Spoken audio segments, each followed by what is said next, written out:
सरकार का जो प्रोपेगेंडा है पिछले 2 साल से जो चल रहा है, मेरे ख्याल तो उसके बारे में तो कोई शक नहीं होगा आप लोगों को कि ये खेल था, सच्ची में कोई बीमारी आई थी। तो मेरे ख्याल से गांव का आदमी, हर एक आदमी ने समझ लिया कि वो खेल था। अब जो समस्या रहेगी ना, वह यह रहेगी कि सरकार ने यू खेल रचा क्यों।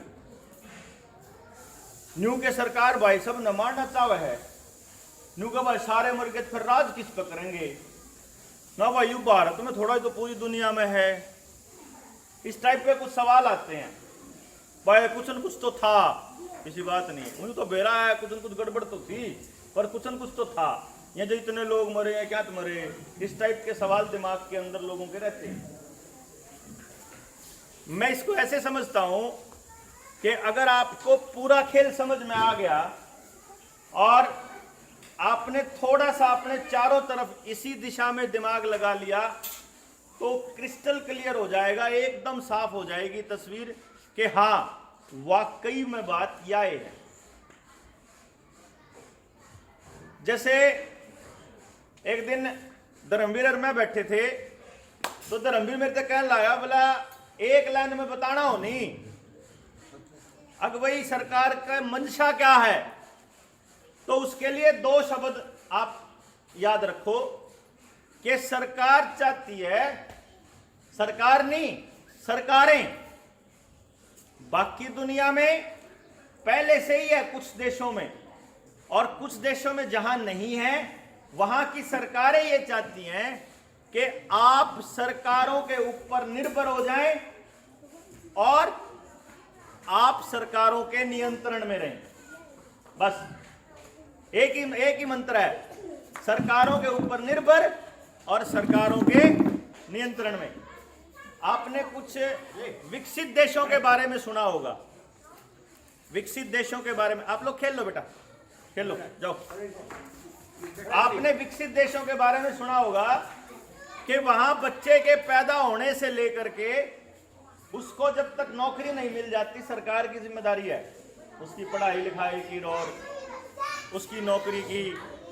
और नौकरी अगर ना दे पाए सरकार, तो इज्जत वाली जिंदगी जी पाए, इतना बेरोजगारी भत्ता मिलता है।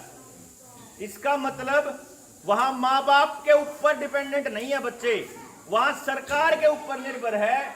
और यही कारण रहा कि सरकारों ने ऐसे मैंडेट पास कर दिए, ऐसे मैंडेट पास कर दिए, ऐसे आदेश पारित कर दिए कि तुमने अगर ये अमृत प्याला नहीं पिया तो तुम्हारी सारी सर्विस बंद कर दी जाएगी। जो कर कोई नहीं कहते है ना, और फलाने देश में पूरा 3 बार हो लिया, 4 बार हो लिया, उन देशों में तो भाई यह तो तरीका था। जिसके समझ में आ गया सरकार खेल खेल रही है, वो तो नहीं लगवाएगा, और अगर वो नहीं लगवाएगा तो सरकार उसको क्या कह रही। आप ये बताओ, भारत की सरकार ने या भारत के अंदर मौजूद किसी प्रदेश की सरकार ने किसी भी मरीज को या किसी भी इंसान या किसी नागरिक को ये कहा कि इसको लगवाने के बाद आप बीमार नहीं पड़ोगे, ये कहा कि आपको दोबारा इन्फेक्शन नहीं होगा, ये कहा कि आप ठीक हो जाओगे, और कोई गारंटी है, हमारी गारंटी है कि आपको कुछ भी नहीं होगा, ऐसा तो नहीं कहा ना। सरकारों ने क्या कहा, आपकी पेंशन बंद हो जाएगी, आपको बस में नहीं चढ़ने देंगे, रेल में नहीं चढ़ने देंगे, राशन नहीं मिलेगा, डीसी दफ्तर नहीं जा पाओगे, बाहर नहीं निकलने देंगे, बच्चों को स्कूल नहीं जाने देंगे, नौकरी का फार्म नहीं भर पाओगे, आपकी रजिस्ट्री नहीं होएगी, आपका कोई काम नहीं होएगा, ये तो क्या होगा। अब आप समझो, जिस वक्त प्रधानमंत्री ये कहता है ना, कहता कि बकवास करता है जब वो कि इस देश में 150 करोड़ ने लुआ लिए, 170 करोड़ ने लुआ लिए, याद करो वो ये कह रहा है कि हमने 170 करोड़ लोगों के साथ जबरदस्ती कर दी, जबरदस्ती करी है ये। और ये आपको उसके पुराने भाषणों में, राज के भाषणों में साफ अंतर नजर आएगा। अगर वो 1 हफ्ता पहले से पहले भाषण दिया करता, तब ये कहा करता हमने 150 करोड़ लोगों का लुआ दिया, हमने 100 करोड़ लोगों को ला दिया। लेकिन आजकल उसकी भाषा क्या है, क्यों? क्योंकि हाईकोर्ट के अंदर, मुंबई हाईकोर्ट के अंदर ये आ गया कि भाई तुम लोगों ने जितने आदेश पारित करे थे ना कि तुम्हारे को वहां नहीं जाने देंगे, यहां नहीं जाने देंगे, वो सारे के सारे इलीगल थे, गैर संवैधानिक थे। और जब सुप्रीम कोर्ट के अंदर केंद्र सरकार ने ये लिख के दिया कि ये स्वैच्छिक है, उस दिन के बाद से प्रधानमंत्री ने ये कहना शुरू किया कि मेरे देश के बाकी लोगों को ना हो जाए, इसीलिए अपनी जिम्मेदारी समझते हुए 150 करोड़ ने लगवा लिए। अब वो ये नहीं कहता हमने लाए, लेकिन असली तो मतलब ये है ना कि हमने 150 करोड़ लोगों को 150 करोड़ डोज धक्के तक ठोक दी। अब ये आती है तानाशाही की कि जब उन्होंने बीमारी का दांसा देके, जब बीमारी के नाम पे लगाए ही नहीं, लगाए ही लाइसेंस नहीं बनेगा, आपकी आरसी नहीं बनेगी इन चीजों के नाम पे, तो इसका मतलब तो टोटल सरकार गड़बड़ में है। यही हमारा बोलना था कि आप, सरकार कहती है कि भाई वॉलंटरी है लगाना। मैं कई लोगों से ये पूछता हूं कि सरकार ने अगर ये कह दिया कि वॉलंटरी नहीं है, जबरदस्ती है, फिर लगा लोगे? अगर सुप्रीम कोर्ट कह दे कि जबरदस्ती है, लगवानी पड़ेगी, फिर लगवाओगे सारे? क्यों लगवाना पड़ेगा? कल ना कह देंगे कि अपनी छोरी नहीं भेजो रात ना, जब जब तनख्वाह मिलेगी, जब जीण देंगे, जब देश में रहने दोगे दे दोगे। अंधा कानून शरीर मांग रहे हैं आपका शरीर मांग रहे हैं, आपका शरीर मांग रहे हैं, शरीर नहीं मांग रहे हैं ना। ये कह रहे हैं तुम आज हाथ अड़ाओ अपने मारे आगे तनख्वाह के लिए, जीने के लिए। आपका शरीर मांग रहे हैं ना। एक ही संग में और शरीर के किसी और अंग में फर्क है क्या? कोई फर्क नहीं है। सुप्रीम कोर्ट आपके सामने मैं दिखाऊंगा आने वाले टाइम में, अगर आप नहीं जागे तो। WHO की ट्रीटी आने लग रही है, WHO की हेल्थ ट्रीटी, उसके अंदर बकायदा हर सरकार को चिट्ठी लिखी है उन्होंने कि तुम लोग इसके ऊपर साइन करो। अगर हमारी सरकार ने, कैबिनेट ने उसके ऊपर साइन कर दिया ना, तो हमारे देश के संविधान के ऊपर हो जाएगा WHO का आदेश। WHO का आदेश संविधान के ऊपर, और सुप्रीम कोर्ट संविधान से ऊपर नहीं बोल सकती कुछ भी। सुप्रीम कोर्ट चुपचाप ऐसे ही रहेगी जैसे ईब जज बैठे थे घरों में बंद होकर। उस टाइम पे सुप्रीम कोर्ट चू भी नहीं करेगी, क्योंकि उस टाइम पे उस ट्रीटी का मतलब ही ये है कि आपने पूरी उनका ड्रामा क्या है कि पूरी दुनिया को बचाने के लिए जो रह गए उन गलाने पड़ेंगे। ऐसा क्या है कि सब कहलाना पड़ेगा? आपको अगर हमारी इतनी चिंता है तो हमारे को जितनी बीमारियां लगी हुई हैं हमारे परिवारों में, हमारे समाज में, हर बीमारी का फ्री में इलाज होना चाहिए, हर बीमारी का। तो हम मानते हैं कि आप हमारे लिए चिंतित हो। वरना ये ड्रामा करना बंद करो। एक मास्टर जी थे, वह न्यू कहे थे, मैं ये गुड़गांव की बात बताऊं, न्यू कहने लगे, बोला मन्नर मेरी छोरी तो कौन लुआया, मेरी घरवाली ने लुआ लिया। मैंने बोला ईसा के था भाई, एक घर में एक रह तो रखो, लुआना कि नहीं लुआना? नु बोला हमने लुआना कौन था, हमने बेरा था इसमें गड़बड़ है, हमने बेरा था इसका नुकसान है, तो फिर क्यों लुआया भाई? बोला मेरी घरवाली का DDO जो उसका अफसर था वो न्यू बोला अगर नहीं लुआओगी तो जो है तनख्वाह नहीं लिखड़ेगी। मगर कल ने न्यू कह दोगे अगर नहीं रात ना आओगी तो तनख्वाह नहीं काटूंगा, तो भेज देगा अपनी घरवाली में। कल न कह देगा अपनी छोरी ने भेजेगा, नहीं तो तनख्वाह नहीं काटो तो कल न भेज देगा।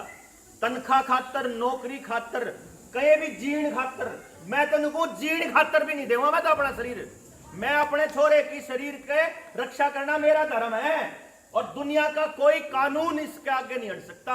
अपना धर्म निभाओगे, कानून के पालन में मरोगे। आपा उन योद्धाओं के मतलब बच्चे हैं जिनने अपनी जान दी है आजादी खातर, सच्ची में जान दी है, असली में फांसी पे चढ़े हैं वे लोग। तो हम अपने बालका की इज्जत बचाने खातर, अपने परिवार की इज्जत बचाने खातर मतलब हम इतना भी नहीं कर सकते कि हम छाती ला के खड़े हो जाए, कौन जान देवा भाई घर में। यो सरासर नाकामी थी हमारी, और इस चीज को सरकार ने बकायदा भुनाया कि समाज को अकेला अकेला कर दो, समाज को इतना तोड़ दो कि एक आदमी दूसरे के लिए बोल नहीं पाए।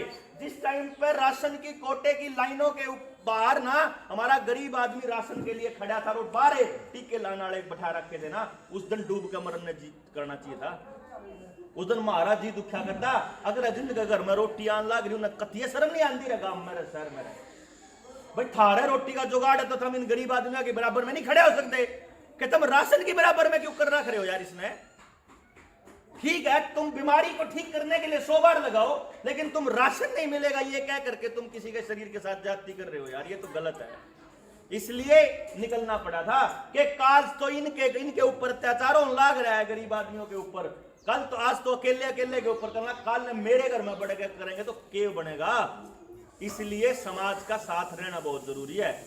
इन्होंने समाज के अंदर ऐसे मुद्दे दिए बकायदा कि आप एक दूसरे से टूटे रहो, आप एक दूसरे से बटे रहो, आप एक दूसरे से बात करके भी राजी ना रहो।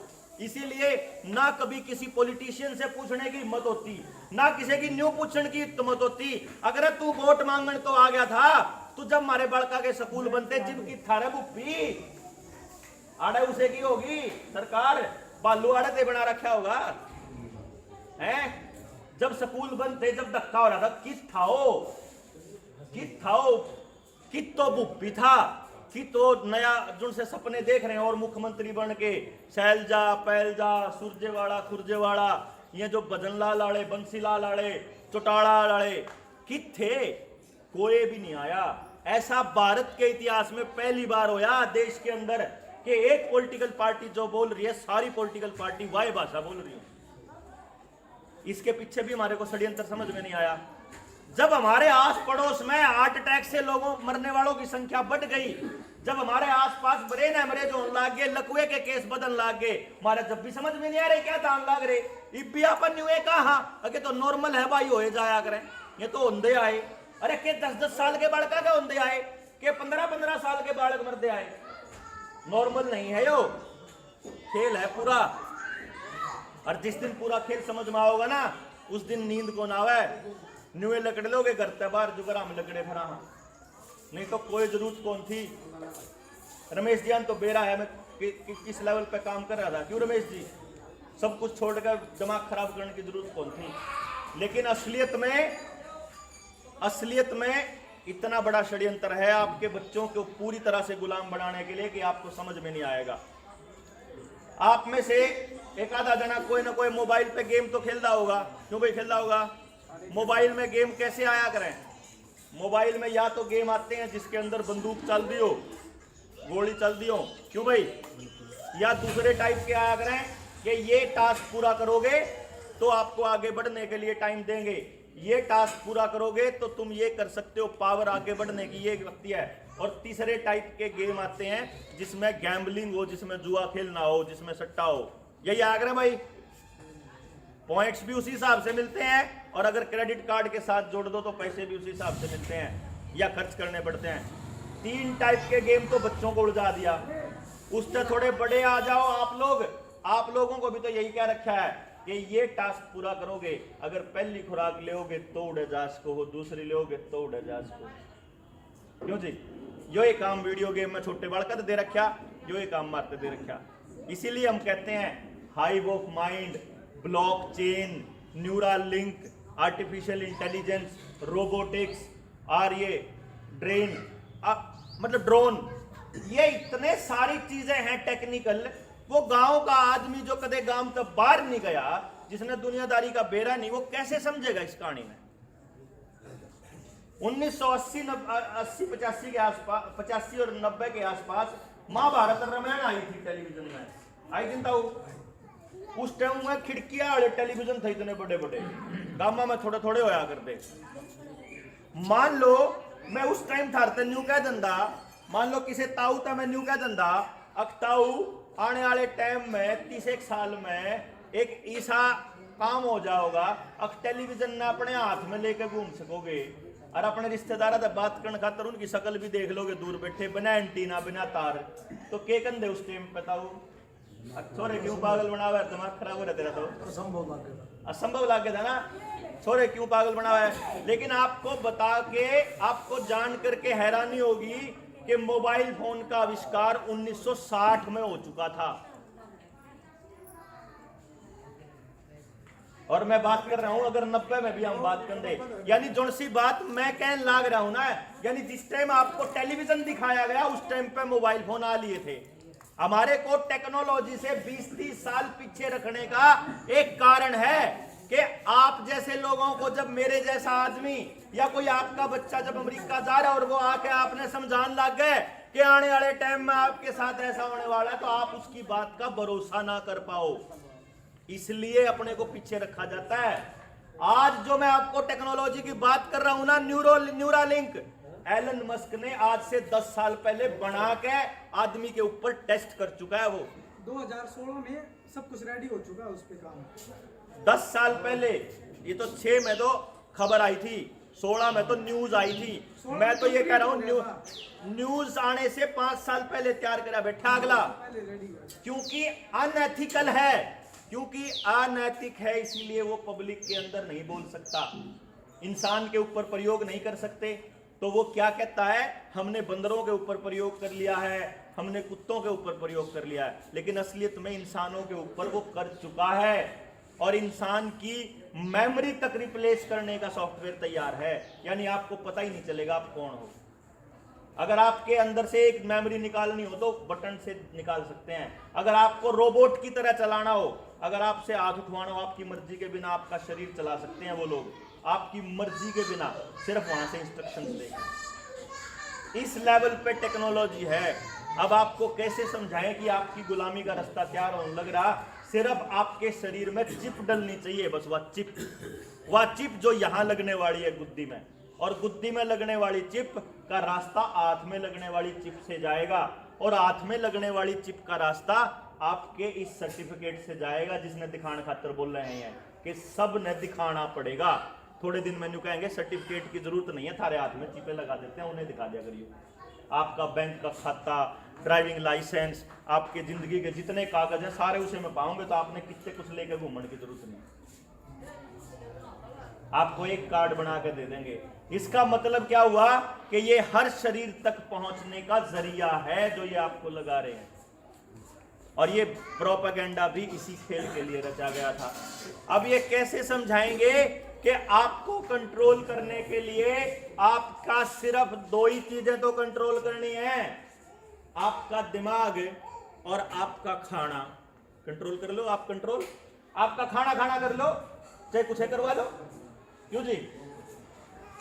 बंदर ने मदारी जब सिखावा है शुरू में, या शेर ने सर्कस में जब उसका ट्रेनर सिखाता है, भूखा ही तो रखा करे, भूखा रखो, 2-4 दिन में उसने कुछ करने को अगर वो मान जाए तो एक रोटी का टुकड़ा पकड़ा दो, तो उसने न्यू बेड़ा लाग गया, भाई क्या मान लूंगा तो रोटी मिलेगी, नहीं तो नहीं मिलती, थोड़े दिन में समझ में आ जाएगी।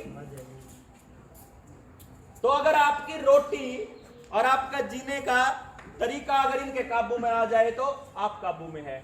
अब आपको धीरे धीरे पता लग रहा होगा, इस देश में 2014 में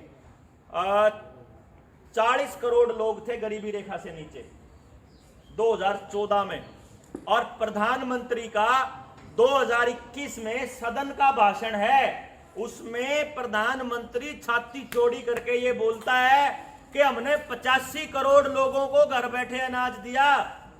इसका मतलब अपने देश में 85 करोड़ लोग अनाज के लिए हाथ पसारने वाले हो चुके हैं। थोड़े से रह रहे हैं, वह भी हो जाएंगे जल्दी ही।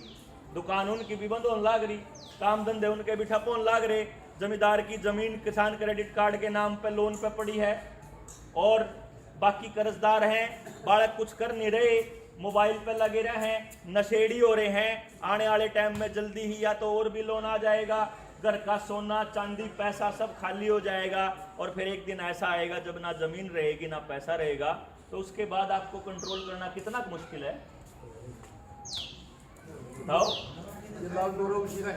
ये लाल डोरा उसी का हिस्सा है। आपकी जो सामूहिक जमीनें हैं उनको प्राइवेट कंपनियों को देना और उनको बेचना, ये एकमात्र रास्ता है लाल डोरे का। लाल डोरे पे बोलते 2 साल हो लिए, किसान आंदोलन में कितना उसके मार का बोला करता मैं, अरे अपनी जमीन बचा लो, अपनी जमीन बचा लो, अगला खेल बहुत भयंकर होने वाला है, अपने बालकान बचा लो। जब भी मैं किसान आंदोलन में उड़े बैठ की बजाय चाहे तो टिकरी बॉर्डर पर आया करते, नहीं तो गामा जाके समझाया करते। अब आप ये समझो कि आपको अपने बच्चों को बचाने के लिए केवल सरकारों को कोसना होगा या कुछ करना भी होगा।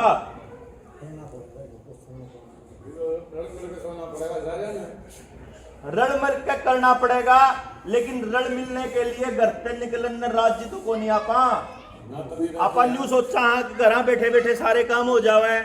अपन न्यू सोचा फेसबुक पे क्रांति हो जावे, यूट्यूब पे हमारे वर्गे वीडियो बना के राजी हो ले हैं, क्योंकि हमने सरकारों को कोसना फेसबुक पे चालू कर दिया और आपस में समाज में। आप ये देखो, आज हम वहां बैठे जिब निजामपुर में बात कर रहे थे ना, तो पॉलिटिकल लोगों के ऊपर बात चल पड़ी कि पॉलिटिकल आदमी तो जब आपके गांव में घुसता है ना, तो सबसे पहले वो गांव को तोड़ के घुसता है कि उनका जाना को नहीं, उनका जाना है, उनका खाना को नहीं, उनका खाना है। क्यों जी? उसके बाद बढ़ने के बाद भी समाज का यही हाल है। जब आपके हमारे अंदर इतनी भी अकल नहीं है कि भाई चुनाव तो काल हो लिया, आज तो फिर भाई भाई हैं, लेकिन आप अपना बैर पूरे 5 साल लेकर घूमा कि अगले चुनाव में मरोड़ काटांगे इसकी। क्यों जी? शिक्षा के केस में हमारे को टीचर से क्या क्या सवाल पूछने हैं वो नहीं पता, हमारे को अपने नेता से क्या सवाल पूछने हैं वो नहीं पता। ऐसा काम हो रहा है कि देश के अंदर मतलब पशुपालन के ट्रेनिंग सेंटर हैं, गाय पालने के, घोड़ा पालने के, सुअर पालने के भी ट्रेनिंग सेंटर हैं। कुत्ते बिल्ली तो छोड़ दो, सुअर पालने के भी ट्रेनिंग सेंटर हैं। इंसान का बच्चा पालने पे बात ही नहीं होती। जब समाज बच्चों के लिए कुछ करेगा ही नहीं, तो बालक बड़ा होकर समाज खातर क्यों करेगा?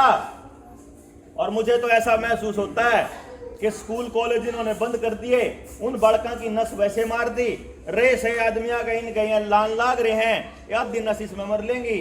मैं तो ऐसा लगा है कि अगली पीढ़ी हमारी लड़न वाली आंधी नहीं है। ये किसान आंदोलन भी तो 45+ के लोगों ने जीता है। क्यों जी? 45-50 तो ऊपर के लोग थे जो सड़क पर बैठने की हिम्मत थी। आप लोग नहीं होंगे, हमने तो लड़ना भी कौन आंदा। मारे वर्ज्ञान है तो मैं यूं कहूं था भाई, हमने थोड़ा सा न्यू एक बात दुनिया में क्या होने लग रहा है उसकी जानकारी है, उस जानकारी का इस्तेमाल कर लो, और हमारे जो बुजुर्ग हैं उनके तजुर्बे का इस्तेमाल करके दोबारा अगली पीढ़ी न लड़न खातर तैयार कर लो।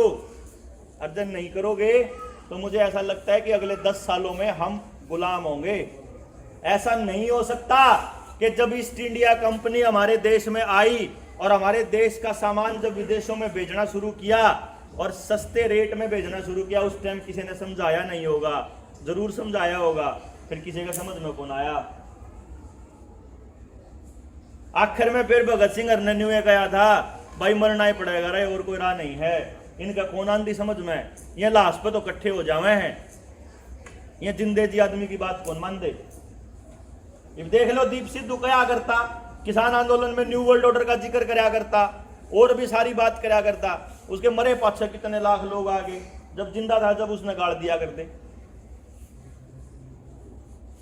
आप ये समझो कि इस टाइम पे सरकार का जो काम है वो ये है कि आपकी जेब से पैसा जल्दी से जल्दी निकाला जाए, आपके घर से आपका जो धातु है, सोना चांदी और जितना भी और हीरे जो और बात है, लोहा, वो सारा का सारा आपके घर से निकले,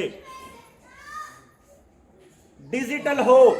आप अपना पैसा खर्च करने की आदत बदलो। आपकी पैसा खर्च करने की आदत मोबाइल से होनी चाहिए, बैंक में जाके ना होनी चाहिए। डिजिटल करेंसी आने वाली है, उसके ऊपर वैसे ही सिमुलेशन हो चुका है जैसे 2019 के अंदर जॉन हॉपकिंस यूनिवर्सिटी में मिलिंडा एंड गेट्स फाउंडेशन और यूनाइटेड नेशंस की फंडिंग के साथ इवेंट 201 हुआ था। इवेंट 201 जो था वो रिहर्सल थी कि आने वाले टाइम में किस देश ने कब लॉकडाउन लगाना है, उसकी रिहर्सल पहले कर चुके थे। तो अब जो आपके बैंक बर्बाद होने वाली है उसकी रिहर्सल में रशिया भी शामिल था, अमेरिका भी शामिल था और चाइना भी शामिल था। जय किसी ने न्यू लगता हो कि यूक्रेन और रशिया का युद्ध जो है ये युद्ध है, ये युद्ध नहीं है, ये खेल है, स्क्रिप्ट है, महाभारत रामायण की तरह स्क्रिप्ट है, लिखी गई है कि आपके दिमाग में क्या डालना है। आपको आदत डालनी है कि आप घरों के अंदर कैद रहें। अगर आप लोग इस चाइना वाले और सिंगापुर वाले, मलेशिया वाले इस जाल से पीछा छुड़ा गए, अगर इनके जाल में ना फंसे, और रोज खबर मान ला कि नहीं, फलानी जगह इतने केस मिले, फलानी जगह इतने केस मिले, आपने कहो मगर हरियाणा वाले कौन मान दे तारी, सारा बेरा थारा फर्जीवाड़ा है। लेकिन ये बात बोलो, अगर आप इस जाड़ में नहीं फंसे तो हरियाणा के अंदर जरूरत से ज्यादा गर्मी करके लोगों को बाहर सड़क पे मारा जाएगा। फिर तो घर हम बैठोगे, उससे भी नहीं मानोगे तो युद्ध का आक्रमण कर दिया जाएगा, एक आधे गांव के नजदीक गोला घेर दिया जाएगा, बम फाड़ दिया जाएगा, फिर तो बैठोगे। उससे भी नहीं मानोगे, एलियन का अटैक करवा के दिखा दिया जाएगा, आपके बैंक अकाउंट सब फ्रीज कर दिए जाएंगे कि जाओ तुम ना, पैसा ही नहीं मिलता, फिर क्यों कर काटोगे। किसी भी हाल में आपको घरों के अंदर कैद करके रखा जाएगा। ये खेल चल रहा है। आने वाले 10 साल मतलब 8 साल तो कंपलसरी है, 2030 तक इनको सस्टेनेबल डेवलपमेंट प्रोग्राम तैयार करना है। यूनाइटेड नेशंस का एजेंडा 21, जिसको आजकल एजेंडा 2030 बोलते हैं, वर्ल्ड इकोनॉमिक फोरम, वो दुनिया के सारे अमीर लोग ये चाहते हैं कि इस दुनिया की आबादी हमारे हिसाब से काम करे, हमारे हिसाब से सोचे, हमारे हिसाब से चले, जिसे हम कहें वो खाए, जो हम कहें वो चले, जहां हम जाने को बोले वहां जाएं, जहां हम जाने से मना करें वहां ना जाएं। और इसीलिए पिछले 2 साल से आपके ऊपर प्रैक्टिस चल रही है कि आप कहीं जाने से मना कर दिया जाए तो आप चुपचाप मान लेते हो कि नहीं मान लेते। आपको चुपचाप कुछ करने को बोल दिया जाए, चुपचाप कर लेते हो कि नहीं कर लेते। ताड़ी बजाना, थाली बजाना, दिए जलाना, लॉकडाउन करना, मुंह ढकना, पहली डोज लुआना, तीसरी लुआना, चौथी लुआना, उड़ा जाना उड़ा ना जाना, सब इसी खेल का षड्यंत्र है कि आप लोगों को किसी तरह से करने को दिया जाए। जैसे हमारा मास्टर स्कूल में घंटी बाज दे, आप देखो बालका की प्रोग्रामिंग क्या, घंटी बाज जाए और बालक जाके लाइन में खड़े हो जाए प्रार्थना में, किसी ने कहा ही नहीं। वो प्रोग्रामिंग तो है, 5-7 बार 10 बार कहो, आदत पड़ जाएगी। घंटी बाज दे, उठ के बाज ले, घंटी बाज दे, आ जाए। यही तो है, आपको भी ऐसे ही घंटी के साथ चलाने का खेल है। अब निर्भर यह करता है कि आप अपनी अगली औलादों के लिए फाइट करते हो कि चुपचाप गुलामी को, जंजीरों को अपने ऊपर लाद लेते हो। ये नहीं बनेगी बात। ना कोर्ट सुनवाई करने वाली है, ना कोई जज सुनने वाला है, ना कोई अफसर सुनने वाला है, ना कोई नेता सुनेगा। ध्यान रखिएगा, कोई पॉलिटिकल पार्टी नहीं सुनेगी, ये ध्यान रखना। आपको रगड़ा ही जाएगा अगर आप नहीं बोले तो, अगर आप नहीं घर से निकले तो, अगर आप सड़क पर नहीं आए तो। कोई रास्ता नहीं है। आप सोचो ना, आम आदमी पार्टी बोल ली हो, तृणमूल कांग्रेस बोल ली हो, शिवसेना बोल ली हो, समाजवादी पार्टी बोल ली हो, जयंत चौधरी बोला हो, चौटाला बोला हो, हुड्डा बोला हो, या ये जितने मैंने नाम लिए कोई बोला, मतलब ही नहीं। बल्कि सबके अंदर ये होड़ लगी हुई है कि कौन बड़ा बड़ा लाख आवे मुंह के ऊपर। होड़ लगी हुई है कि कौन कितना चालान लूटता है। कि अगर हरियाणा वाला साफ हवा में सांस लेने का 500 रुपए लूटता है तो दिल्ली वाला 2000 लूटेगा। और उसी 2000 लूटने का इनाम था, मैंने अपनी वीडियो में बोला होगा, अगर आप वो चैनल उड़ा दिया, अगर आपने सुना हो तो, कि इसको 2000 रुपए लूटने का इनाम दिया जाएगा पंजाब, याद रखना। और फिर लोगों के दिमाग में यह घुसाया जाएगा कि हरियाणा में भी इसकी बनेगी, और यह दिमाग में घुसाया जाएगा कि प्रधानमंत्री का अगला कैंडिडेट ये होगा, क्योंकि वो भी वर्ल्ड इकोनॉमिक फोरम का एक आदमी है। दिल्ली के अंदर सबसे ज्यादा सीसीटीवी कैमरे लगा के अगला साबित कर चुका है। सीसीटीवी कैमरा अगला खेल है। आपको जितने भी यूनियन टेरिटरी है, 8 हैं केंद्र शासित प्रदेश, 8 के 8 में टेस्टिंग चालू है 23 मार्च से हर केंद्र शासित प्रदेश के अंदर चालान कंप्यूटर से काटे जाएंगे। वहां ट्रैफिक नहीं होगा, ट्रैफिक का कोई हवलदार नहीं होगा। यानी आप चलते चलते आपने बेल्ट नहीं लाई, मोबाइल पे बात, जो भी बात है, आपका चालान कट जाएगा। ये आर्टिफिशियल इंटेलिजेंस को इस लेवल पे आपके ऊपर हावी कर देंगे कि आने वाले टाइम में आपको सड़क पे निकलते टाइम रोबोट देखेंगे, चेक करेंगे कि आपके शरीर में वो मटेरियल है कि नहीं है। खेती भी बचानी पड़ेगी किसान की, किसान के साथ साथ दुकानदारों की दुकान बचानी पड़ेगी। मैं पूरी गारंटी के साथ कहता हूं कि अगर कोई भाई आड़ा बैठा हो जिसकी दुकान हो अड्डे पे, तो आपकी जो सेल है 50% से ज्यादा ना घटी हो तो मैंने बता दियो।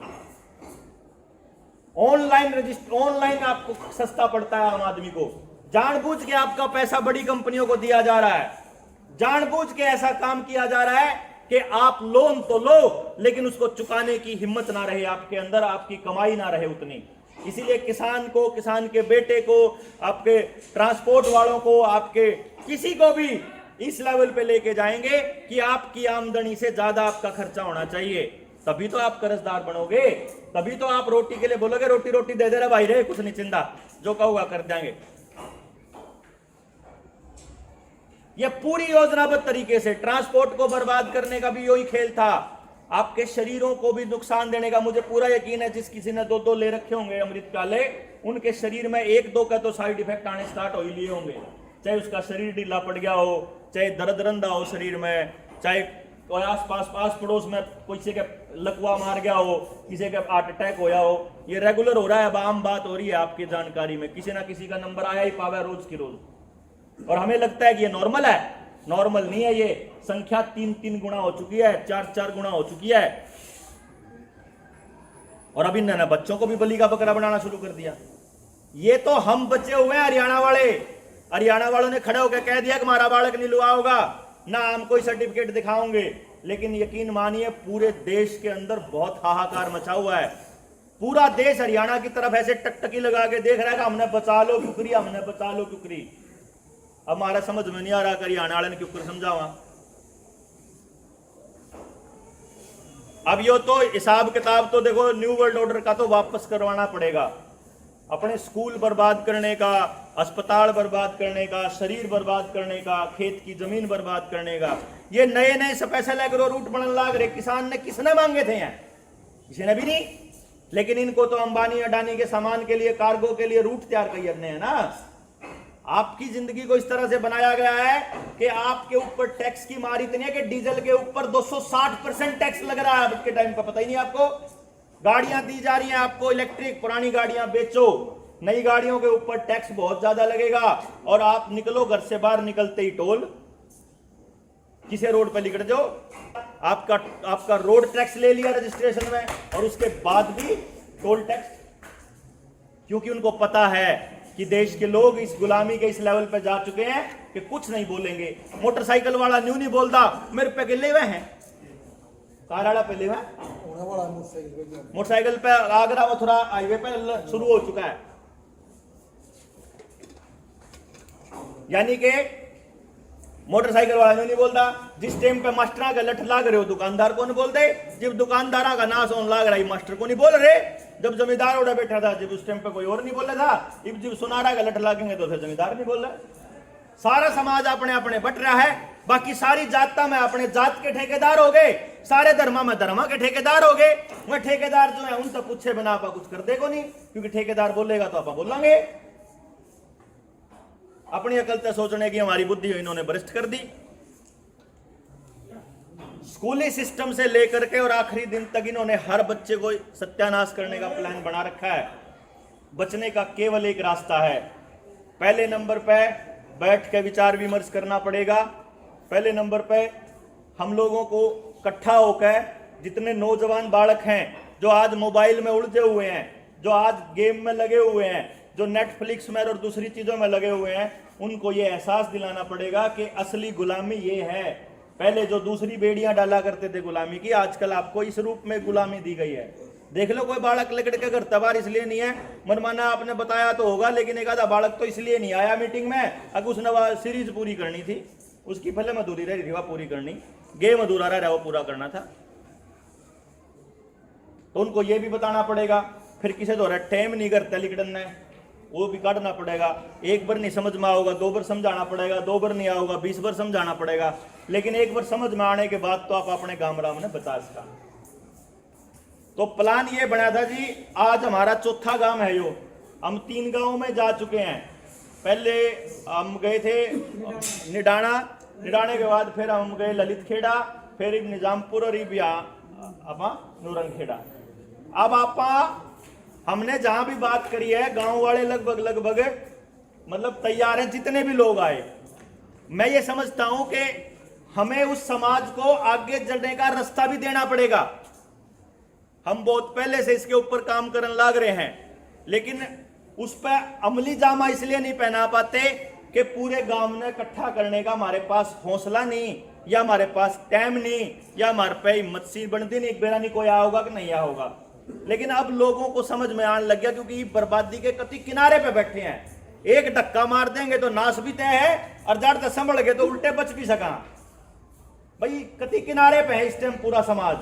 नशा सबसे ज्यादा, रेप सबसे ज्यादा, कत्ल सबसे ज्यादा, बंटवारा सबसे ज्यादा, कमाई सबसे कम, खर्चे सबसे ज्यादा, भाईचारा सबसे ज्यादा टूटा हुआ, रिश्ते आपस में टूटे हुए। इस टाइम समाज में जितने भी नाम माड़े, सारे पॉलिटिशियन बिके हुए, सारे धंधे चौपट होने लग रहे। इस टाइम समाज इस जगह पर है कि यहां से अगर न्यू वर्ल्ड ऑर्डर की तरफ पड़ गए तो सत्यानाश है, और यहीं से संभल गए तो दोबारा समाज ने उठा इसका।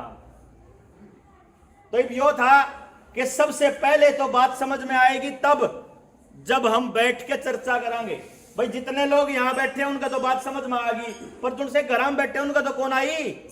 तो सबसे पहले तो वह घर तक काटना पहला काम है जी, उनको घर से निकालना। तो अगर आप लोग यहां बैठे हुए सारे बैठ के मेरे जाने के बाद अगर मीटिंग कर सकते हो कि बैठो भाई घर तक क्यों कर लिया काट के, इब तो एकले रमेश भाई ने कर दिया यो काम, आप लोगों तक जानकारी दे दी, अपनी इनिशिएटिव लेकर ने काम शुरू कर दिया। लेकिन अब तो जिम्मेदारी को बांट लेना चाहिए अपने को कि इस गाड़ में हम जाओगे, इस गाड़ में हम जाओगे, इसमें हम जाओगे, गांव ने ले आओगे हम काट की। तो तीनों गांव ने तो अपनी सहमति दे दी थी कि भाई हम एक महापंचायत कर लेंगे आसपास के 10-12 गांव की। और उस महापंचायत में, क्योंकि देखो क्या होता है हमारे यहाँ लोगों के डायलॉग होते हैं, वहां से आपको समझ में आएगी उनकी मानसिकता। इतना लुवा लिया के पागल है, अरे इतना तो जबरदस्ती दायरा के, लेकिन वह उस संख्या को बड़ा मानते हैं। किसी धर्मगुरु के पास जाओगे, जितने धर्मगुरु हैं सारे के सारे आरामखोर, इतने निकम्मे हैं, एक भी बोल रहा हो तो देख लो है। बल्कि राम रहीम ने तो लुआ के फोटो खिंचवाया ताकि उसकी संगत ठोकी जाए। अरे और राधा स्वामी आड़न तो अपने कैंप लुआए उड़ाए और बड़न नहीं देवांगे बोला। बोले इतने आरामखोर हैं जिनके ऊपर लोग अंधा भरोसा करते हैं, वो लोग भी उनकी सत्यानाश की तरफ रास्ते में तरफ लेकर जाने लग रहे हैं। यह विडंबना है। इसीलिए जिनका बात समझ में आ रही है उन अपना सब कुछ त्याग के लगना पड़ेगा, और इसीलिए अपन लाग रहे हैं। तो अगली जो थी, एक तो गांव राम ने इस तरीके से कर लो कि कल ना इंटरनेट ना रहे मान लो तो, और अगर मोबाइल ना रहे तो कैसे आप एक दूसरे से संपर्क बना पाओगे। दूसरे नंबर पे जब भी कोई इस तरह की कोई इवेंट आप लोगों के प्लानिंग में हो, उनसे संपर्क कर लेना बाकी गांव वालों से कि भाई कद कर्ण के प्लानिंग है, एक लोगों को घर से निकाल लाओ पहले। तो जब वो दूसरे गांव वालों को देखेंगे और वो आपको देखेंगे और आप वाले उनको देखेंगे तो उनका थोड़ा हौसला बढ़ेगा, भाई और गांव भी तैयार है इस दिशा में। उस हौसले में आगे छाती अड़ा के खड़ने वाले लोगों की संख्या ज्यादा हो जाओगी। नहीं तो न्यू लगेगा मैं 1 लाख कर लूंगा, मैं 1 लाख कर लूंगा। जो अगर आपको तो सुप्रीम कोर्ट के आदेश कौन नाट सके, जनता नाट सके, किसान नाट के, किसान अड़े थे, कौन मानते तारी बात, खड़े नहीं हुए, है ही नहीं कोई औकात के सुप्रीम कोर्ट के। सरकार लोग सरकार हैं, जनता सरकार है। जनता को अगर ये एहसास हो जाए कि तुम्हारे पैसे से कोर्ट चलती है, तुम्हारे पैसे से सरकारें चलती हैं, तुम्हारे पैसे से डीसी तनख्वाह लेता है, तुम्हारी ताकत से ही उस नेता को वो ताकत मिलती है कि वो हमारे लिए कोई पॉलिसी बनाए, हमारे ऊपर थोपने के लिए, कानून बनाने के लिए ताकत नहीं मिलती। अगर जनता खड़ी हो जाए तो किसी की हिम्मत नहीं है। कौन से कंट्री में था वो सेना ने सरेंडर कर दिया था? कजाकिस्तान में। कजाकिस्तान की सेना खड़ी कर दी कि लुआओ धक्के थे इनके, ठकुआओ। सेना सारी पब्लिक रोड के ऊपर आ गई। सेना का कमांडर था, सेना के जनरल ने पूरी पब्लिक के सामने जो कहने सरकार तक कह दिया, भाई तू के जनता मेरी न्यूज आवे है तेरी स्थिति, तो सेना भी कुछ नहीं कर पाएगी, कोई कुछ नहीं कर पाएगा अगर जनता का समझ में आ गया तो। जनता का समझ में आ गया तो जितनी भी ये ताकतें हैं, फांसीवादी ताकतें हैं जो लूट का धंधा चला रही हैं, ये सारी रगड़ी जाऊंगी। और जनता का नहीं समझ में आया तो भाई जनता रगड़ी जाओगी। डिपेंड आपके ऊपर करता है, आप अपने बच्चों के लिए अगला रास्ता तय करते हो कि नर आप खुद रगड़े जाते हो। तो जी या तो अपने अपने गांव की रख लो एक बारी कि गांव राम ने तैयार कर लो, समझा लो और घर में तक काट लो। एक बार घर तक काट लो, फिर बात तो मैं समझा दूंगा। आप पे पूरी बात ना बताई जाओगी तो मैं बता दूंगा। बात समझ में आने के बाद फिर यूथ की ट्रेनिंग भी करनी पड़ेगी। अपन है यूथ को समझाना पड़ेगा कि तुम्हारा क्यों निकलना जरूरी है। ये हमारे बुजुर्गों ने थोड़ी अंग्रेजी आवे है, इन्हें थोड़ी ना टेक्निकल भाषा समझ में आवे है, वह टेक्निकल भाषा उन तक समझावांगे, पूरा ज्ञान देवांगे कि षड्यंत्र कैसे कैसे रचे जाते हैं, आपकी पढ़ाई जानबूझ के ऐसी क्यों रखी गई, आपका समाज के अंदर दायरा ऐसा क्यों रखा गया, आपको किस तरह से पूरी नौकरियों के अंदर। आप देखिए एक छोटा सा आरक्षण बता देता हूं, छोटा सा शब्द बता देता हूं। जैसे आरक्षण है, अब आरक्षण शब्द किस लिए इस्तेमाल किया जाता है? लोगों को लगता है कि ये एक तबके की बढ़ोतरी के लिए है, लेकिन मैं ये कहता हूं कि आरक्षण से किसी तबके का भला नहीं हुआ, उससे कुछ लोगों का भला तो हुआ, तबके का तो नहीं होया, न तबके का नुकसान भी नहीं होया और तबके का भला भी नहीं होया।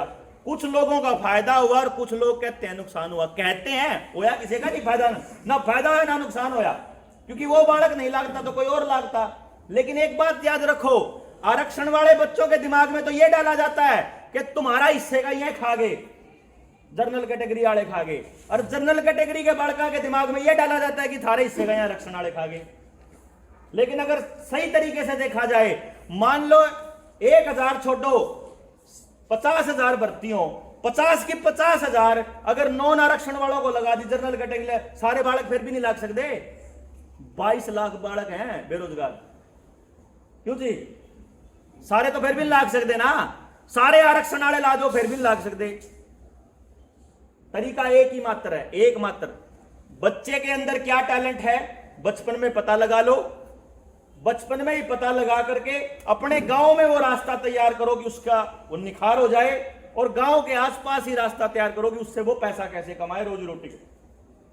ये एकमात्र रास्ता है कि हर बच्चे के पास वो टैलेंट है। इस दिशा में भी काम करेंगे, एक एक चीज का ब्लूप्रिंट है कि गांव कैसे सुधरेंगे, किस तरह से करेंगे। बस एक ही चीज है इसके अंदर कि इसमें कोई बाहर का आदमी आपके गांव में आकर काम नहीं करेगा, कोई बाहर का आदमी आपके गांव में बचाने नहीं आएगा। गांव आपका है, बच्चे आपके हैं, भविष्य आपके बच्चों का है, आपको ही समझना पड़ेगा, आपको ही करना पड़ेगा, आप ही करोगे। हम जैसे लोग केवल बता सकते हैं, केवल समझा सकते हैं, केवल जो उनके पास है वो दे सकते हैं, आ नहीं सकते आपके गांव को संवारने। गांव को संवारना गांव के ही आदमी को पड़ेगा।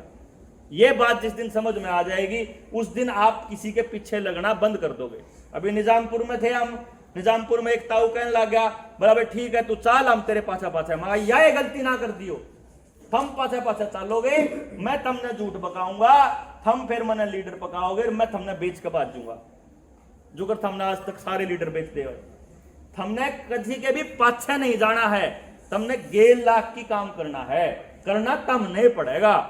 जब तम करोगे तो थारा काम तम बिगड़ नहीं दोगे, जब मैं करूंगा तो बिगड़ो तो समझो तुमने ठिका ही नहीं, समझ गए ना? खुद करना पड़ेगा तो आप बिगड़न नहीं दोगे। जब आपको यह एहसास होगा कि आप अपने बच्चों के लिए कर रहे हो, क्योंकि मुझे यह मालूम है कि मैं अपने बच्चे के लिए लगा हुआ हूं। मैं दुनिया के अंदर अगर घूम रहा हूं तो उसका एकमात्र मकसद यह है कि मेरे बालक की भलाई तभी है जब उसके पड़ोस का बालक सुख शांति से प्रेमता होगा। मेरे पड़ोसी के बालक पे अगर नशे का इंजेक्शन होगा या बंदूक की गोली होगी तो मेरे कहीं तो लागेगी वाह। मैं क्यों कर सुरक्षित रख लूं अपने बालक ने? आज बच रहा हूं मैं, आज लको रहा हूं, लेकिन कब तक लको कर रखूंगा अपने बालक ने? 18 साल तक घर में कैद करके रख सकूं, उसके बाद तो समाज ने ताड़ना पड़ेगा। हो तो समाज जैसा बनाया होगा वैसा ही तो चीज मिलेगी। मैंने जिस टाइम पंजाब के अंदर नशाखोरी चल रही थी, हरियाणा वाला बोले नहीं, जिस टाइम सिरसा के थड़ में आई उस टाइम बोले नहीं, आ लिया होगा गांव में समय चरस गांजा सब कुछ आ लिया होगा, और सरकार की शय पे बिकन लाग रहा, और यू बधेगा। आपके बालक बेशक बच रहे होंगे लेकिन गणेदन बच नहीं पाओगे, क्योंकि सरकार ने पूरा इंतजाम कर रखा है। अडानी की गेल लाख के नशे की तस्करी अफगानिस्तान से खूब चल रही है। 2-2 हजार किलो 3-3 हजार किलो ड्रग्स पकड़ी जाती है। पकड़ी 3,000 किलो ड्रग्स पकड़ी जाने का मतलब है 30,000 किलो ड्रग्स का धंधा कहीं हो रहा है, सीधा बात है, क्योंकि इतना सा हिस्सा पकड़ाया जाता है। 100 ग्राम पकड़ी जाने का मतलब 1 किलो की तस्करी हो ली। अब ये बात समझ लो कि आपके बच्चों के लिए नया कानून आ रहा है नशे का, कि 10 ग्राम तक का नशा आपका बच्चा जेब में डाल के घूम सकता है, उसको कोई दिक्कत नहीं है। तो सरकार क्या चाहती है कि आपका बच्चा नशेड़ी बने, मोबाइल में लगा रहे, अश्लील वीडियो देखता रहे, स्कूल कॉलेज बंद हो, नौकरी मांगे ना, घर वालों का नुकसान करता रहे, ना आपस में बहुत बोलचाल हो, ना समाज में निकले। यही तो चाह रही है, यही तो कर रही है, और क्या कर रही है? और हम लोगों को लगता है कि बालक निकम्मे हो रहे हैं। अरे बालक ने तो जो देंगे में छोटे छोटे बालक आड़े घूम रहे थे, इन बालकन के बेरा मना बड़ा होगा, अपने बाप बाप तक गाड़ देनी है, बना नशा करना है, क्या करना है? जो समाज देगा वही तो चीज करेंगे। मैं ये छोटे या तो नहीं कहता कोई 5 साल का बालक कंधा हो मैं तो बड़ा होगा नशेड़ी बनूंगा, उन्हें तो बेरा ही को नहीं, जो भी मिलेगा उसको समाज से मिलेगा और समाज ने दे रखा है। तो अब समाज ने वह गलती सुधारनी पड़ेगी कि भाई गलती हो रही है ना, ठीक कर लो। और इसीलिए आपके बीच में है कि भाई समझ लो, जब समझ लोगे और कुछ कर लोगे तो बचा लोगे, और नहीं तो भाई ठीक है जब थारा सब का रगड़े जाओगे तो फिर मारे भी रगड़े जाओगे और क्या। और नहीं तो इतने जान है, इतने हिम्मत है, इतने कोशिश कर दे रहोगे, किसी का समझ में आ जाओ, किसी के 5 साल पाछा आ जाओ, किसी के 10 साल पाछा आ जाओ। यह है उम्मीद कि एक दिन तो आवेगी समझ, और जिस दिन आओगी उस दिन मुझे लगता है कि आप ठीक रास्ते पर चाल पड़ांगे। तो अपनी मीटिंग्स करके अपने गाँव वालों में बुलाओ, चाहे तो गांव की रख लो एक बड़ी मीटिंग, फिर रख लेंगे महापंचायत वगैरह, लेकिन इसके बिना समझ में आए बिना आप कुछ नहीं कर पाओगे। तो पहले तो गांव राम समझाना ही पड़ेगा, और मैंने कोई रास्ता नजर में नहीं आता। क्यों जी? मैंने इसने डालते।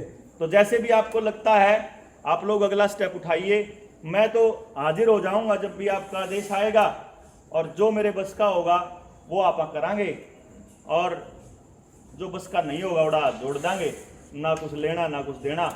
जो है मारदोर है वो अपना समाज से दे ही दिया है। 6 साल हो गए, सब कुछ छोट छाट के लागे हुए हैं। ये तो षड्यंत्र तो 2 साल पहले ही आया है, हम तो बहुत टाइम पहले से लगे हुए हैं।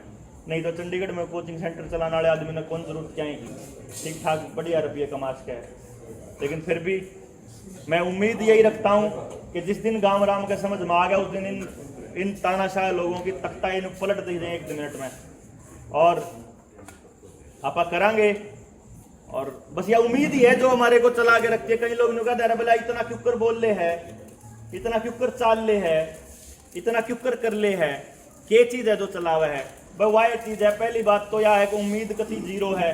अपन किसी तो कोई उम्मीद नहीं, कौन साथ देगा, कौन करेगा, कौन नहीं करेगा, के मिलेगा के नहीं मिलेगा। एक तो यह चीज है कि भाई उम्मीद जीरो है। आप अपने हिस्से का काम ईमानदारी से करा, बस यह शांति है, वो आप करन लाग रहे हैं। बस ये ध्यान रखना, बाहर से कोई आदमी आके अगर ये कहता है, और मैं भी जिस दिन ये कहूं कि मैं बदलूंगा और मैं करूंगा, उस दिन समझ लियो वो समाज का सबसे बड़ा चोर है। वो कर ही नहीं सकता, एकला आदमी कर ही नहीं सकता। तरीका पता हो सके मने, लेकिन करना गांव के आदमी ने। इस गांव में के समस्या है, समस्याएं आएंगी खूब सारी, समस्याओं का समाधान संभव है मिलकर। तो बड़ी से बड़ी समस्या अब नुका जाए वाला 2 तो चुन के भी मारे नहीं निकाल रहे हैं। 2 छोटे जब गांव खड़ा हो जाओ, कोई समस्या है कुछ भी ना है, तो चुटकिया में समस्या गायब। गांव में 5-4 नकम्मे आदमी होया करें, के नकम्मे उन तो लपेटे जाओगे। मैं तो जिस दिन समझ में आ गई गांव के, उनके भी आ जाओगी। भाई तेरे बालक की भी तो भलाई की बात कर रहे हैं, तेरा कोई नुकसान थोड़ी कर रहे हैं। इसलिए ये बहुत जरूरी है कि हम लोग इकट्ठे होकर के अपनी अगली पीढ़ियों के लिए काम करें। मैं अपने हिस्से का काम ईमानदारी से करता रहूंगा, आप लोग अपने हिस्से का काम करेंगे, इसी उम्मीद में मैं अपनी बात